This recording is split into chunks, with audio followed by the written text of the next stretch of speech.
سامعین سے گزارش ہے کہ ایلیکوینٹ ادب اور ایلیکوینٹ ادب ایکسٹراس میں جتنے بھی مشہور تاریخی ناولز اور فکشنل ناولز کمپلیٹ ہو چکے ہیں اس کا مطالعہ ہمارے پلے لسٹ سیکشن میں کریں اور زیادہ سے زیادہ شیئر کرنے کی کوشش کریں، اور ہم سے رابطہ کرنے کے لیے فیس بک اور ٹویٹر پر فالو کریں۔ کتاب دوم، ہیری پوٹر اور تہخانے کے اسرار، مصنفہ جے کے رولنگ، مترجم معظم جاوید بخاری۔ 11ویں قسط، مبارزتی انجمن۔ اتوار کی صبح جب ہیری کی آنکھ کھلی تو کمرے میں موسم سرما کے سورج کی چمکدار دھوپ بھری پڑی تھی۔ اس کے ہاتھ کی ہڈیاں دوبارہ پیدا ہو چکی تھیں، لیکن ہاتھ کافی اکڑا ہوا لگ رہا تھا۔ وہ اپنے بستر پر جلدی سے اٹھ کر بیٹھ گیا اور کولین کے بستر کی طرف نگاہ ڈالی، مگر اسے وہاں کچھ نظر نہیں آ پایا، کیونکہ صبح کے کسی وقت میں اس کے بستر کے چاروں طرف دبی سیاہ پردے لٹکا دیے گئے تھے۔ کولین پردوں کے صندوق میں بند ہو چکا تھا۔ اسی لمحے میڈم پومفرے کی نظر ہیری پر پڑی۔ وہ قریب ہی کسی کام میں مصروف تھی۔ انہوں نے ہیری کا ہاتھ منہ دھلوایا اور ناشتے کی ٹرے لا کر ہیری کے بستر میں لگی فولڈنگ میز پر رکھ دی۔ میڈم پومفرے اس کے قریب بستر پر بیٹھ گئیں اور اس کے ہاتھ اور انگلیوں کو کھینچ کر ان کا معائنہ کرنے لگی۔ سب کچھ ٹھیک ہے، میڈم پومفرے نے تسلی بھرے انداز میں کہا۔ ناشتہ کر کے تم واپس اسکول جا سکتے ہو۔ ہیری نے سر ہلایا اور بائیں ہاتھ سے بڑی مشکل سے دلیا کھانے لگا۔ اس کا دایاں ہاتھ ابھی تک اکڑا ہوا تھا۔ ہیری نے ناشتے سے فارغ ہو کر جلدی جلدی وارڈ کے کپڑے اتار کر اپنے کپڑے پہنے اور گریفنڈور کے مینار کی طرف چل پڑا۔ وہ رون اور ہرمائنی کو کولین اور ڈوبی کے بارے میں بتانے کے لیے بے چین ہو رہا تھا۔ جب وہ گریفنڈور ہال میں پہنچا تو اسے بڑی مایوسی ہوئی، کیونکہ وہ دونوں وہاں پر موجود نہیں تھے۔ ہیری نے متفکر انداز میں سوچا کہ وہ دونوں اس وقت کہاں جا سکتے ہیں۔ وہ ان کی تلاش میں نکل کھڑا ہوا۔ اسے جہاں جہاں ان کے ہونے کی توقع تھی وہاں وہاں انہیں دیکھا، مگر نتیجہ صفر رہا۔ اسے اب کسی قدر برا بھی محسوس ہو رہا تھا کہ ان دونوں کو اس کی قطعی کوئی پرواہ نہیں تھی۔ انہوں نے واپس مڑ کر خبر لینا گوارا نہیں کی تھی کہ ہیری کی ہڈیاں دوبارہ پیدا ہو چکی ہیں یا نہیں۔ جب ہیری لائبریری کی طرف بڑھ رہا تھا تو اسے پرسی ویزلی کا چہرہ دکھائی دیا۔ اس کا چہرہ بے حد کھلا ہوا دکھائی دیا۔ جو ہی اس کی نظر ہیری پر پڑی تو وہ اس کے قریب چلا آیا۔ اوہ ہیلو ہیری، اس نے مسکراتے ہوئے کہا۔ کل تم نے بہترین پرواز کا مظاہرہ کیا، واقعی بے حد لاجواب تھا۔ گریفنڈور فریق اب سالانہ ہاؤس کپ کے لیے سب سے آگے نکل گیا ہے۔ تم عمدہ کھیل کا مظاہرہ کر کے نہ صرف گریفنڈور ٹیم کو جیت سے ہمکنار کیا ہے، بلکہ گریفنڈور فریق کے لیے بھی 50 پوائنٹس حاصل کیے ہیں۔ ہیری مسکرا کر رہ گیا۔ پرسی، تم نے رون یا ہرمائنی کو تو نہیں دیکھا؟ ہیری نے پوچھا۔ نہیں، کافی دیر ہوئی میں نے انہیں دیکھا نہیں، پرسی نے جواب دیا۔ اس کے چہرے کی مسکراہٹ ایکائک پھیکی پڑ گئی تھی۔ مجھے امید ہے کہ رون لڑکیوں کے باتھ روم میں نہیں گیا ہوگا۔ اس نے سوالیہ انداز میں اپنی نظریں ہیری پر گاڑ دیں۔ اب وہاں کیا رکھا ہوگا؟ ہیری زبردستی مسکراتے ہوئے بولا۔ پرسی نے سر ہلایا اور وہاں سے چل پڑا۔ ہیری اتنی دیر تک وہیں جمع رہا جب تک پرسی آنکھوں سے اوجھل نہیں ہو گیا۔ پھر وہ سیدھا مایوس مرٹل کے باتھ روم کی طرف چل دیا۔ اسے ابھی تک یہ سمجھ نہیں آ رہا تھا کہ رون اور ہرمائنی وہاں دوبارہ کیوں گئے ہوں گے، پھر بھی اس نے وہاں جانے کا فیصلہ کر لیا تھا۔ فلچ اور دوسرے کسی بھی مانیٹر کی موجودگی کے بارے میں اچھی طرح تسلی کر لینے کے بعد اس نے دھیرے سے باتھ روم کا دروازہ کھولا اور اندر داخل ہو گیا۔ اسے ایک بند ٹوائلٹ میں سے ان دونوں کی آوازیں سنائی دیں۔ یہ میں ہوں، ہیری نے سرگوشی نما انداز میں کہا اور جلدی سے دروازہ اندر سے بند کر دیا۔ ٹوائلٹ کے اندر سے کوئی چیز گرنے کی آواز سنائی دی اور ساتھ ہی کسی کے اچھلنے کی دھپ گونجی۔ اسی لمحے اسے کسی کے سسکاری بھرنے کی آواز آئی۔ ہیری، ہرمائنی ہامتے ہوئے بولی، تم نے تو ہمیں بری طرح سے ڈرا دیا تھا۔ اندر آ جاؤ، اب تمہارا ہاتھ کیسا ہے؟ ٹھیک ہے، ہیری مختصراً بولا۔ وہ اب ٹوائلٹ میں گھوم کر جائزہ لے رہا تھا۔ ایک پرانی کڑھائی ٹوائلٹ پاٹ پر پڑی ہوئی تھی اور اس کے نیچے ہونے والی کڑکڑاہٹ سے اسے یہ سمجھنے میں دشواری پیش نہیں آئی کہ انہوں نے اس کے نیچے آگ لگا رکھی تھی۔ واٹر پروف جادوئی آگ جلانے میں تو ہرمائنی کو خاصی مہارت حاصل تھی۔ ہم تم سے ملنے آنے والے تھے، لیکن پھر ہم نے بھیس بدل سرپ بنانے کا فیصلہ کر لیا، رون نے وضاحت کرتے ہوئے کہا۔ ہیری نے آگے بڑھ کر بمشکل ٹوائلٹ کا دروازہ بند کیا۔ وہ خاصا جام ہو چکا تھا، اس لیے اسے کھولنے اور بند کرنے میں زور لگانا پڑتا تھا۔ ہم نے یہ فیصلہ کیا کہ سرپ کو چھپا کر بنانے کے لیے سب سے محفوظ جگہ یہی ہے۔ ہیری نے انہیں کولن کریوی کے بارے میں بتانا شروع کر دیا تھا، لیکن ہرمائنی نے بیچ میں ٹوکتے ہوئے کہا، ہم پہلے سے ہی جانتے ہیں، ہم نے آج صبح ہی پروفیسر میکانیکل کو اس بارے میں پروفیسر فلٹوک کو بتاتے ہوئے سنا تھا، اسی لیے ہم نے فیصلہ کیا کہ بہتر یہی ہوگا کہ ہم اسے بنانا شروع کر دیں۔ جتنی جلدی ہو سکے ہمیں میلفوائے سے سچائی اگلوانا ہوگی، یہ سب کے لیے اہم اور محفوظ ہوگا۔ رون نے گرجتے ہوئے انداز میں غصے کا اظہار کیا۔ شاید تم نہیں جانتے، جہاں تک میرا اندازہ ہے اس نے کوئڈچ ہارنے کے بعد اپنی بدمزاجی کا پورا غصہ کولن کریوی پر اتارا ہے۔ اس پر حملہ کرا کر وہ گریفنڈور کو تنبیہ کر رہا ہے۔ ہرمائنی گانٹ دار گلاس کے پھول کھول کر کڑاہی میں ڈال رہی تھی۔ ایک اور چیز بھی ہے، ہیری نے جلدی سے کہا۔ آدھی رات کو ڈابی مجھ سے ملنے آیا تھا۔ رون اور ہرمائنی نے ایک دم حیرت بھری نگاہوں سے ہیری کی طرف دیکھا۔ ہیری نے انہیں وہ ہر بات بتا ڈالی جو ڈابی نے اسے کہی تھی یا نہیں کہی تھی۔ رون اور ہرمائنی منہ پھاڑے اس کی باتیں سنتے رہے۔ خفیہ تہخانہ پہلے بھی کھل چکا ہے، ہرمائنی بے یقینی کے عالم میں بولی۔ اسے تو یہ بات بالکل صاف ہو گئی، رون نے فاتحانہ انداز میں کہا۔ لیوسیس میلفوائے نے تہخانے کو اس وقت کھولا ہوگا جب وہ یہاں اسکول میں پڑھتا تھا، اور اب اس نے اپنے لاڈلے بیٹے ڈریکو کو بھی اسے کھولنے کا طریقہ سکھا دیا ہوگا۔ یہ صاف ظاہر ہے، کاش تمہیں ڈابی نے اس بارے میں بھی بتا دیا ہوتا کہ تہخانے کے اندر کس چیز کا بھیانک جاندار رہتا ہے۔ میں یہ جاننا چاہتا ہوں کہ اسے آج تک کسی نے اسکول میں گھومتے ہوئے کیوں نہیں دیکھا؟ شاید اس میں نگاہوں سے غائب ہونے کی صلاحیت ہو۔ ہرمائنی کڑاہی میں سب سے نیچے ڈالی گئی جونکوں کی کلچی سے کوریدتے ہوئے کہا، یا شاید وہ بھیس بدل سکتا ہو، جیسے کسی پرانے جنگجو کا زرہ یا ایسی ہی کسی چیز کا روپ اختیار کر لیتا ہو۔ میں نے گرگوٹی چھلاووں کے بارے میں ایک کتاب میں ایسا پڑھا ہے۔ تم پڑھتی بہت زیادہ ہو ہرمائنی، رون منہ بنا کر بولا، اور اس نے جونکوں کے اوپر مرے ہوئے پتنگے ڈال دیے۔ پھر اس نے پتنگوں کے خالی پیکٹ کو دونوں ہاتھوں میں مروڑا۔ وہ اس کام سے فارغ ہو کر ہیری کی طرف گھوما اور مسکرا کر دیکھا۔ تو ڈابی نے ہمیں ریل گاڑی پکڑنے سے روکا اور تمہارا ہاتھ توڑ ڈالا؟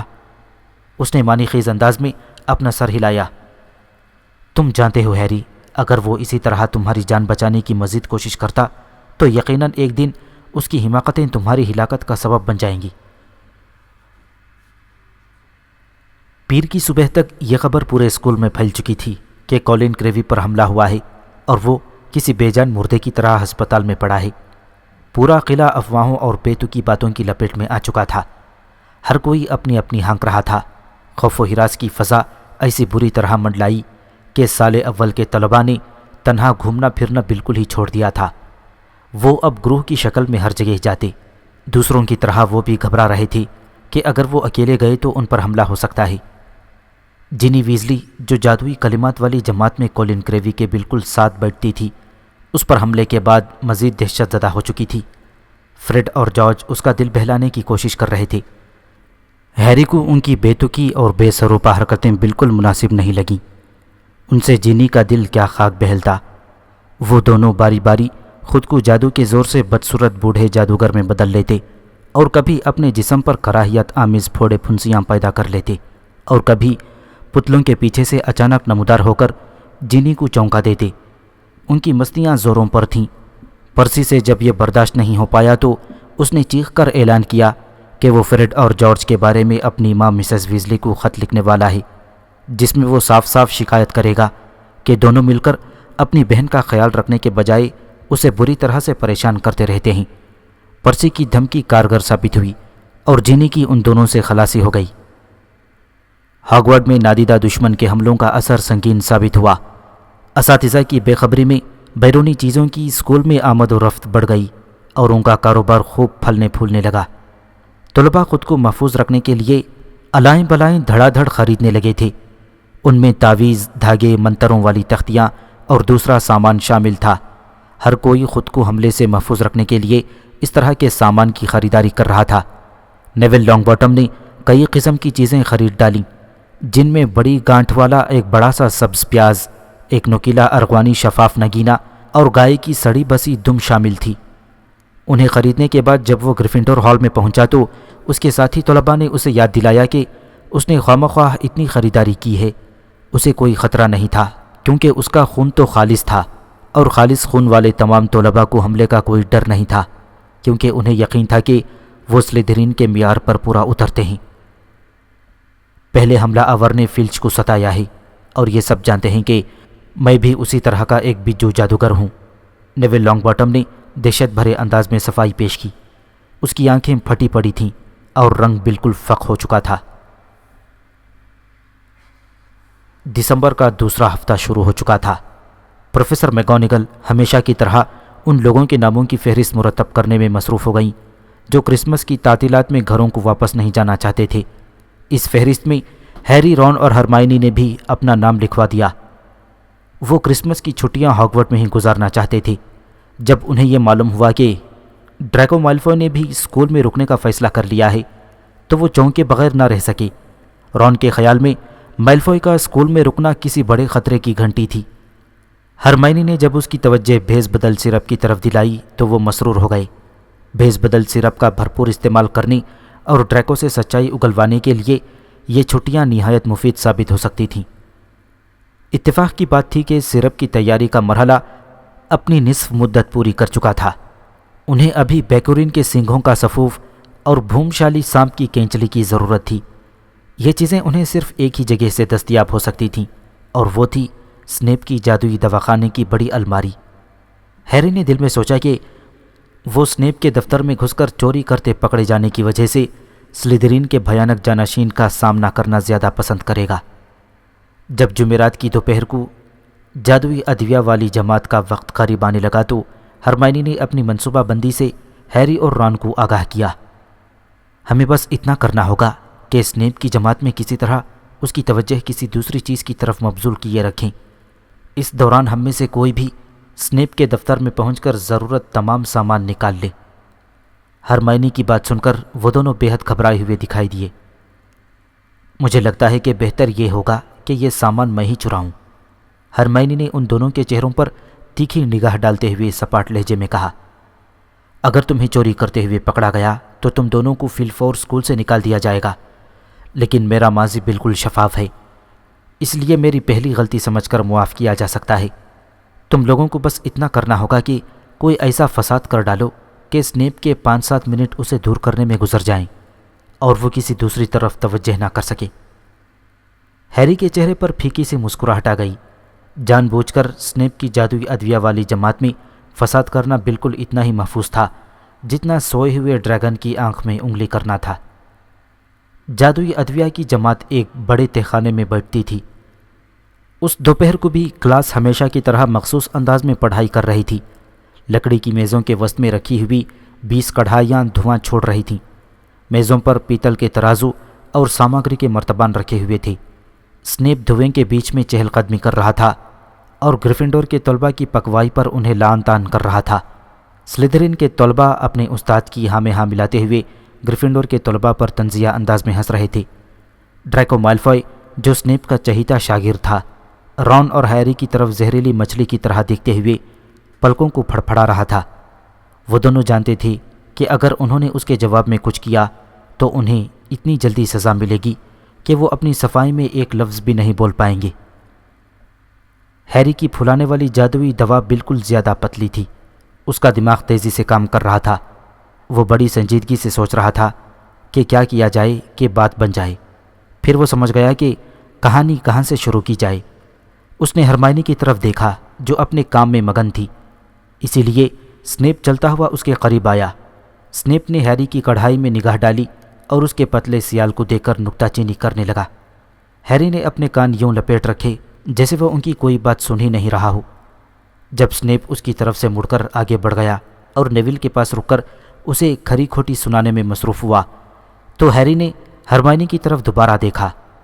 ٹھیک اسی وقت ہرمائنی نے ہیری کی طرف دیکھا اور سر ہلا کر اسے اشارہ کیا۔ ہیری اپنی کڑاہی کے عقب میں کسی قدر جھک گیا اور اس نے جلدی سے اپنی جیب میں سے فریڈ کا دیا ہوا فلم بسٹر ساختہ پٹاخہ نکالا۔ وہ اپنی چھڑی کے ساتھ تیزی سے اسے کریدنے لگا۔ اس کے ہاتھ بہت تیزی سے چل رہے تھے۔ پٹاخہ سلگ اٹھا اور اس میں سے چھوٹی چھوٹی چنگاریاں نکلنے لگیں۔ ہیری کو اچھی طرح معلوم تھا کہ اس کے پاس صرف چند سیکنڈ کی مہلت ہے۔ وہ سرعت سے سیدھا ہوا اور اس نے نشانہ باندھ کر پٹاخے کو ہوا میں اچھال دیا۔ سلگتا ہوا پٹاخہ ہوا میں اڑتا ہوا سیدھے نشانے پر گوئل کی کڑھائی میں جا گرا۔ گوئل کی کڑھائی میں ایک زوردار دھماکہ ہوا جس کی چندھیا جانے والی روشنی میں پوری کلاس نہا کر رہ گئی تھی۔ دھماکے کی شدت سے کئی کڑھائیاں الٹ گئیں اور جسم پھلانے والے سیال کے چھینٹے اڑ کر طلبہ پر جا پڑے۔ طلبہ میں چیخ و پکار بلند ہونے لگی۔ میلفوئے کا چہرہ کڑاہی میں ڈوبتے ڈوبتے بچا تھا، مگر اس کی ناک سیال سے چھو چکی تھی۔ پھر دیکھتے ہی دیکھتے ناک کسی غبارے کی مانند پھولنا شروع ہو گئی۔ گوئل دیوانوں کی طرح ادھر ادھر گھوم رہا تھا۔ وہ اپنی آنکھوں پر ہاتھ رکھے ہوئے تھا جو پھول کر کھانے کی پلیٹ جتنی بڑی ہو گئی تھی۔ ادھر سنیپ جماعت کا شور شرابہ بند کرانے کے لیے بلند آواز میں بول رہا تھا۔ وہ ابھی تک یہ سمجھ نہیں پایا تھا کہ آخر ہوا کیا تھا۔ اسی ہلے گلے کے عالم میں ہرمائنی موقع پا کر باہر نکل گئی تھی۔ خاموش خاموش! سنیپ زوردار آواز میں گرجا۔ جس کسی پر بھی سیال کے چھینٹے پڑے ہیں وہ سکڑنے والی دوا کے لیے یہاں آ جائے۔ اگر مجھے پتہ چل گیا یہ سب کس نے کیا ہے تو… میلفوئے بھاگتا ہوا سنیپ کی طرف چل دیا۔ اس کی غبارہ ناک خاصی مضحکہ خیز لگ رہی تھی۔ ہیری کی جب اس پر نظر پڑی تو اس نے اپنی ہنسی روکنے کی بمشکل کوشش کی۔ میلفوئے کا سر اس کی ناک کی وجہ سے نیچے دھسا جا رہا تھا۔ اس کی ناک پھول کر کسی چھوٹے تربوز جیسی بڑی ہو چکی تھی۔ لگ بھگ کلاس کے آدھے طلباء سنیپ کی میز کے ارد گرد کھڑے ہو گئے تھے۔ کچھ طلباء کے بازو موٹے ہو کر لٹ جیسے ہو گئے تھے جن کے وزن پر وہ خمیدہ دکھائی دے رہے تھے۔ کچھ طلباء کے ہونٹ پھول کر اتنے دیو ہیکل ہو چکے تھے کہ وہ بول نہیں پا رہے تھے۔ اسی لمحے ہیری کی نظر دروازے سے اندر داخل ہوتی ہوئی ہرمائنی پر پڑی جو واپس لوٹ آئی تھی۔ اس کے چوغے کا اگلا حصہ کافی بھرا ہوا دکھائی دے رہا تھا۔ جب تمام متاثرہ اور پریشان حال طلباء نے سکڑنے والی دوا کا گھونٹ پی لیا تو ان کی سوجن اترنے لگی۔ سنیپ فارغ ہوتے ہی سیدھا گوئل کی کڑاہی کے پاس پہنچا۔ اس نے جھک کر کڑاہی میں دیکھا اور جلے ہوئے پٹاخے کے خول کا سیاہ پرخچا باہر نکالا۔ سنیپ کی نظریں بڑی تیزی سے اس طالب علم کو ڈھونڈنے لگیں جس نے یہ تماشا کھڑا کر ڈالا تھا۔ پوری جماعت کو سانپ سونگ گیا تھا۔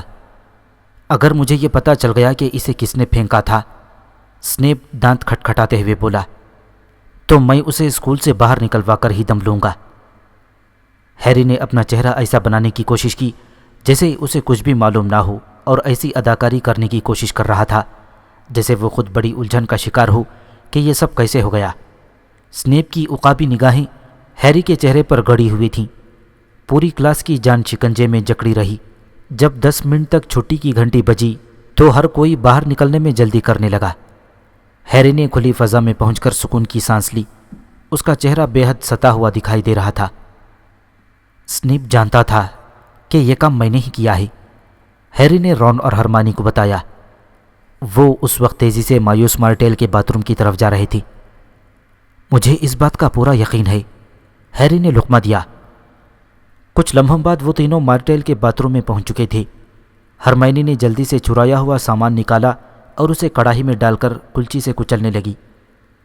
اب یہ 15 دن میں تیار ہو جائے گا، ہرمائنی کی مسرور آواز گونجی۔ سنیپ کبھی ثابت نہیں کر سکتا کہ یہ کام واقعی تم نے ہی کیا ہے، وہ کر بھی کیا سکتا ہے، رون نے ہیری کو تسلی دیتے ہوئے کہا۔